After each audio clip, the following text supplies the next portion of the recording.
Аз съм Стефан Фандъков, а това е Ани Сандалката. Здравейте!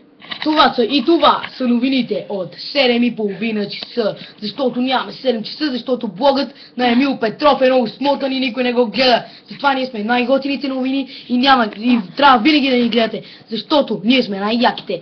Суек! Горещи новини! Филмът Сан Андреас бе изгледан от новините. Този филм притежава много 18 плюс неща, които включват потапяне, разрушаване на сгради, секс, наркотици, 70-те и още много.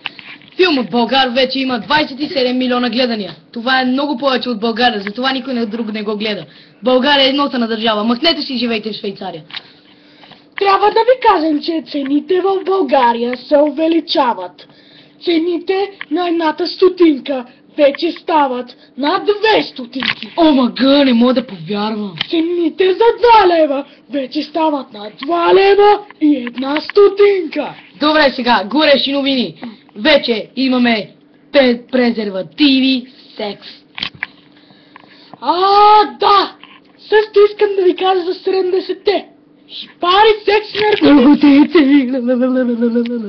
Да, както виждате, този до мен тук не е репортер, а е някакъв циганин от улицата, където само се прави, че сега, други. Стефан Фандъков може да ви накаже за това. Гледайте си правата в София.